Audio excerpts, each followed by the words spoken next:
I am Amy Baez, pediatric occupational therapist and founder of Playapy, and I'm here to provide you with some playful solutions and powerful results. Today, I'm talking with Kim Hazelton. She is an occupational therapist based in Florida, and she is the author of the book Calm Down Child. Now, she has over 26 years of experience and she specializes in working with children with emotional and behavioral challenges. So, we have a lot to learn from her, and I'm hoping this interview will give you lots of strategies that you can implement with children in your life. So, let's talk to her now. Hello, Kim. Hi, Amy. Thank you for agreeing to come here today and to speak to the Playapy audience. I feel like you have lots of juicy ideas to share and information, so I wanted to interview you. Wonderful. I hope I do. I'm sure you will. So, in the intro, I mentioned that you specialize with children with emotional and behavioral challenges. And I feel that's a bit unique in the OT world, at least to say that, not that we don't do it, but at least to say that. And so I thought that was one of the reasons why I really wanted to speak with you today. And so I'm wondering if you could share, like, when and why did you choose that as something that you specialize in? That's funny. Much of my 26-year career as an occupational therapist, I have kind of slid slowly into something and then realized that's where I was. And that's kind of Mm, how this happened. I thought we were specializing, and we still do. I thought we were specializing in sensory integration. We do a lot of sensory play and therapy with the children in my clinic. But the majority of when you get good at something and word of mouth spreads, mhm. apparently we were really good at doing emotional regulation and behavior modification, not modification, but behavior regulation with these children.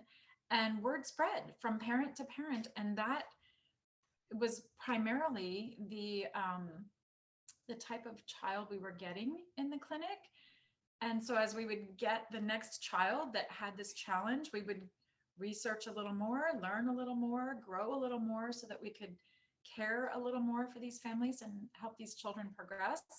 And it just kind of snowballed into, I only recently have been saying, I think we might be a pediatric mental health clinic that just Mm, provides mental health through occupational therapy, which right, makes sense since that's where our profession started. right. Well, I'm glad that you brought that up because I feel like when I was in school, I don't know if you had this experience, but I don't feel like I got a ton of education on emotion or behavior challenges. And No, so it kind of like I went into the world and was like, what's going on here? And right. I felt like a little bit unprepared and I had to learn on the job. I'm feeling like you might have had the same experience. Yes, very much so. And like I said, I've been doing this for 26 years. And so I'm old school. I'm bachelor's level. I do not have a master's. Um, and so it was, much less time for that education. Now I Hmm. do have a lot of undergrad. Well, I mean, it was all undergrad, but I took a lot of prerequisite courses in psychology. That was actually I have a degree in accounting. Really? Gears, switch gears rather quickly because that was Very much so. but thought I wanted to go into psychology. And so I took a lot of those courses and then found out about OT and just fell in love with it. It was just so Mhm. holistic and purposeful and just natural. And so I fell in love with it. But you're right, with the behavior stuff, and especially with children, you just don't get much training in that. Right. Yeah. I mean, I had a minor in psychology, so I had, I had some information at least to go back to, but I just didn't feel like that was stressed or like mentioned specifically, like, hey, you're going to have to deal with a lot of this. So Exactly. that was interesting. So obviously you have to be very passionate about something in order to write a book about it, right? So you wrote a book called Calm Down Child. So, what brought you to that point and like when did that happen for you? When did you realize that that was what you needed to do for yourself? Um, well, again, it's one of those things that I slid into. We were seeing children with all of these emotional and behavioral regulation challenges. And I mean, we work on other things as well. We work on shoe time, we work on handwriting, we work on feeding, but we found that we had to get them to a point that they were regulated before we could make progress in these other areas. So that was our Mhm. foundation. And we did more digging, more research, more learning to be able to help those problems. And we were helping, we were doing a great job of it in the clinic, and we were teaching the parents. So in my clinic, the family comes into the session. It's a family oriented approach to therapy Mhm. as much as possible. You know, if they've got 5 siblings, we're not probably bringing all 5 siblings in for the entire Right. session. But when the pandemic hit and we closed for 6 weeks, families were calling me at home and leaving messages on the office machine recorder that everybody was melting down. And of course, we all were. It was a pandemic. Right. But I kept saying, remember when you were in the session and I showed you how to give them hugs or knee squishes, or I showed you how to do this technique, or, you know, head rakes, or any of the techniques that we were using in there. They would say, yeah, but I forgot it. And I'm like, okay, well, we gave you the handout. It was supposed to be on your refrigerator. I don't know where it is. Can you send it to me again? So I was retraining these families. And I'm sure that I know that they were using these techniques before the pandemic, but the pandemic hit and they had nothing concrete and they were in stress and they couldn't remember what to do. Mhm. So I said, okay, I'm going to make a pamphlet and I'm going to put all of the techniques that I've taught you into this pamphlet as a PDF, and I'm going to send it to you. And as I started putting all of these techniques together, it just grew and grew and grew. And I'm like, oh my gosh, this is actually going to turn into a book, and I need to organize it better than just, you know, haphazardly throwing things at them. Right. So that's what happened. I literally created this book in about 2 weeks' time Oh, during wow. the pandemic. Yeah. Yeah. And That's then amazing. Reina Oliveira told me about Kindle Direct Publishing and how to do that. So she was critical in getting this book published, because I don't know how I would have done it if I didn't know about that. Awesome. Yay. Yeah. Florida OTs helping Florida I OTs. know. Yeah. So, okay, so in your book, you talk about the fight, flight, and freeze response. Right. Can you go a little bit into what that is for people who don't know? Yes. So we have, I'm going to get very basic here, I think. We have a central nervous system, and in that nervous system, we get divided into 2 different parts. All right, autonomic and peripheral, right? I'm already drawing a blank on it. Yes. I have a diagram in my book. I do notice It's okay. on camera, I'm a little like, anyway, the autonomic nervous system gets further divided into 2 other parts, the sympathetic and the parasympathetic. Parasympathetic is our feed and breed, or rest and digest. That's where we're calm, where we can have social interaction, where we can learn. The sympathetic part of the autonomic nervous system is our fight, flight, freeze. And actually, Dr. Porges, who created the Safe and Sound protocol, explains it a little bit differently. I still use a little bit of old school explanation because I feel like for parents, it makes more sense this way, but we Okay. know it a little more differently clinically. So with that sympathetic nervous system, the fight, flight, freeze will kick in if the person perceives threat. That doesn't mean only if they are truly under threat. It means if they Mm. perceive threat. And there Mhm. are instances where children perceive threat when we as adults can see there is no threat. There's no danger here. But Right. their brain is perceiving that and they will act accordingly. And because that response tends to be brainstem related or brainstem driven, there's no reasoning with it. I tell my families all the time, you can't reason with a brainstem, you can't bargain with a brainstem, you can't punish well, you can punish a brainstem, but it's going to stay in that state.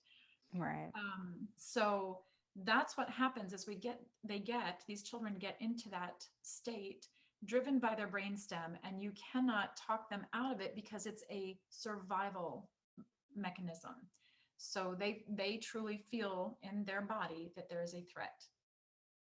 Yeah, and I feel like you kind of go into that a little bit in the book where you talk about the how basically like behavior is communication in some way, and it's often communicating a need, right? And Yes. so you explained a little bit about the Maslow's hierarchy. Can you just briefly explain why need is the issue? Well, like I just explained, they are perceiving a threat and they are reacting in survival mode. As humans, when we are trying to stay alive, we are going to try to connect with someone that can help us stay alive. And I think I go into this in my book as well. I'm trying to remember exactly what stories I put in there. But when these children are acting in behaviors, using behaviors that we deem as inappropriate for the situation, we tend to turn into a threat by saying, "What are you doing? Stop, sit down, or go get ready, or go get your shoes on. We're going to school." If their mind perceives school as threat, which many of them are right now, particularly because Hmm. this pandemic, and school was not safe a year ago, and now all of a sudden they're allowed to go back, and some are wearing masks and some are not wearing masks. So they perceive it as a threat. And then we come at them and say, "Go into this threatening situation, but go alone. I'm not coming with you." So they feel that they've lost this connection. And the best Right. thing we can do in those instances is actually connect with them and let them know we're here. We are providing safety for you. And it's not just a matter of saying it. We actually have to find the ways that make them feel calm and connected. And that's where the techniques come in. Right. Yeah, I'm glad you went into that because there are ways, right? So at Playapy, I like to focus on playful solutions. And so your book is full of them. It has lots of strategies. So if you had to pick three, like your top three, what are some of your favorite strategies to implement and to suggest to parents? My first strategy is almost always breathing. If we can get our Mm, breath under control, we can do so much better with regulating. But telling a child to take a deep breath is not usually the most effective technique. So we've found ways to help children take those deep breaths and enjoy it and have fun with it. It's easier to do it before they get to that really escalated point. But mhm, even in that escalated point, you can have them do it.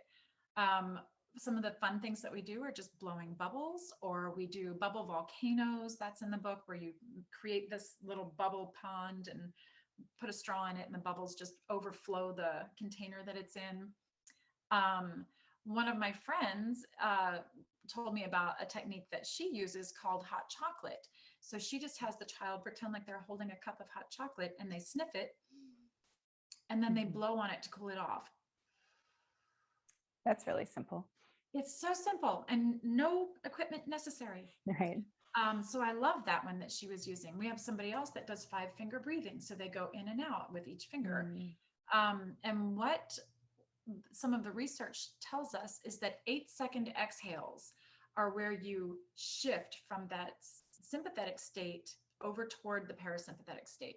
So you interesting. want to try to get the exhale to be longer than the inhale. Got it. That would be my first one. Yeah. My second one is proprioception. So proprioception all day long. And for those that don't know, that's basically deep pressure or contracting your muscles. It's the sense that tells you where you are in space. And the best is a hug. If you're a Mhm. parent or a caregiver and your child is melting down, embrace them, pull them in, let them smell you, let them feel your heartbeat, in addition to all of that proprioceptive input. So that's my second most favorite. And we are constantly giving hugs in the office. Um, we're not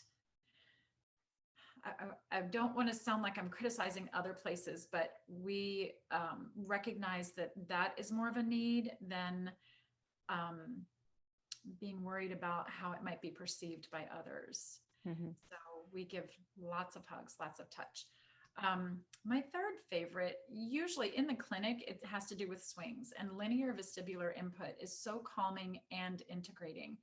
So when we are working on activities with the children, that our whole intent is to get to that just right challenge. We push past the comfort zone, and then we help them integrate that. We make sure that there is success, and when they do feel that little bit of anxiety, you can see they're breathing in their shoulders again, we will do something integrating. And the kids love the swings, so we will put them on a platform swing where they're laying on their back, and we will add proprioceptive input by putting a lycra tube over the swing and them. So they're kind of Hmm. inside of it and they're getting that Mhm. proprioceptive input. And then we will just swing them head to toe. And you just kind of see, they just, I know. I want to get in it. I, listen, I use all of these techniques myself. If I'm in your way, I'm going to be knocking on the door like, can I get in that swing? Come on up, Amy. Could use that today. Well, I'm glad you mentioned some of those things because what I thought was really interesting in the book in particular was when you talked about when, like which strategies you should or maybe shouldn't use during that fight, flight, freeze response. So I thought that was really interesting. Can you explain a little bit about why that's important? Yes. First of all, I'm going to clarify that what I have for every technique in there is at the end of the description of every technique, I have how much, how often, and how long. And that's where I say whether it can be used as kind of like a preventative or a maintenance technique, like yoga. Right. If you do yoga every day, you're going to have that lower baseline, hopefully. Um, but you probably don't want to have a child do sun salutations when they're having a meltdown. You're not going to get Right. you're just not going to get there. So some techniques are better used as preventative or as a maintenance, and others are used in the moment when there is an acute stress. So, and some can be used either way. And so that's how I identified them. All Did that right. answer the question? Yeah, no, it does. I think that that's really, I just thought, like I said, I felt that was very unique to this book in particular. And that's what really stuck out to me and I found really helpful. So I'm going to ask you a question that comes up a lot on social media among parents and therapists, and that is how do you differentiate between sensory and behavior? So I kind of want to know what you tell parents. Yes. One of the best ways is if you give the child what they are asking for and it stops immediately, that's a pretty good indicator that it's behavior. Right. There's a caveat. If what they are asking for is less sensory input, then and you give that to them and the meltdown or the crying or whatever ceases, I would not label that behavior because they're Mhm. asking. So if they're saying a noise hurts and you make the noise Right. go, give them headphones. That's not behavioral. But if they say, I want that toy and they're having that meltdown and you get that toy and the crying stops, that's behavioral. Right. Yeah, I feel like sometimes I'm like that with movement. I'm like, please stop spinning me. And then I will stop having a meltdown. Yes, exactly. Exactly. Funny, I was in church a few weeks ago and somebody in church behind me was watching the sermon online, but it was about 2 seconds behind what was Yeah. happening live in front of me. So I could hear the sermon live and hear it 2 seconds behind me. Right. And I thought, oh, I totally understand what these children are going through with Hmm. like auditory processing challenges. And I felt like I just wanted to jump up and run out of there. So Hmm. I totally get that. Yeah. Yeah, that's funny. So now I want to go into some fun questions just to get to know you a little bit better because I know that you are known as the funky OT. Yes. So I find it's an interesting nickname. So I feel like your answers to these questions might be fun. So these are meant to be quick answers. Okay. So all right. So what would be your guilty pleasure? Oh goodness. It sounds funny, but going outside barefoot, like all year long, getting completely muddy. I love to go out in the dirt. And I'm really kind of a city girl, but there's just something Okay. about being dirty in the mud and I don't know. I haven't had candy in years. I haven't had soda in years. I don't have guilty Nutella. Nutella, that's it. Nutella is my guilty pleasure. Yes, It's my okay. husband, I like the barefoot answer. That yeah, was very yeah, unique. but no, that one, my husband and my daughter just yelled at me for finishing another jar the other day. So that would be it. All right. What would be your dream vacation? Oh, beach all day long. I love going to the Yeah, beach. So some island probably. awesome. Florida Yeah. girl. Yes. All right. What is your hidden talent? Oh goodness. I don't really think of myself as talented. So I don't know. I wish I could play an instrument or Maybe it's just tolerating mud on your feet because I can't. Maybe it is. I don't know. I mean, you've stumped me on that one. I don't know that I have a talent. I'm sure someone might know. So, all right. Yeah. You probably share them all and they're just not hidden. That's what it is. Pretty open. What would be your favorite toy or game? I love it. I'm a seeker personally. So, do you mean what do I enjoy Yeah, doing? Or like for in therapy, what would be my favorite toy? you can share either one, but I kind of like to know like what you like to play. Um, I really love to roller skate, and I haven't done it in years, but I love it, and I will get on any roller coaster if you count that as a toy. My husband and I roller on over to Busch Gardens next week, and I'm going to ride all of the roller coasters. Maybe that's my hidden talent. In my 50s, I can still ride roller coasters, and my record is Yeah, because times without getting off. oh Yeah. my God. So Yeah, no, I can't. I I, love I it. totally sympathize with my mother now when she didn't want to get on the roller coaster with me. I'm like, I understand. I understand now. I just can't. I can't do it. I just become an unhappy person afterwards because I Yeah. just feel horrible. So I'm doing people a favor by not getting on the Well, roller that's coaster. so funny because I'm just the opposite. I'm much more pleasant to be around after I've been on a roller coaster because I finally got, you just can't get that intense input anywhere. Yeah, you are a seeker. I'm, which is why I Awesome. had to come up with all these calming techniques. Exactly. All right, last one. What is your desired superpower? Oh my goodness. I've been asked this before. I would love to read minds. I would Interesting. really love to know what's going on with a lot of our kids who cannot clearly communicate. I wish I could read their minds. Yeah, that would be helpful. It's like, just tell me what you need. Yeah. We can get there faster if you just tell Yeah. me. Yeah. All right, awesome. Well, I want to know now that we're going to wrap up now, I thank you for your time, but I want to know what's next on your journey and where can we follow you? Um, well, I'm still growing my practice, still hiring, so that's kind of taking the majority of my time right now. But on the side, I have created a Facebook group called All Things Peds OT. And right now, it's just free sharing. I don't know if that Mhm. may turn into something in the future. I would love to offer courses. It's difficult to find the time right now to create those courses, I get but it. we do.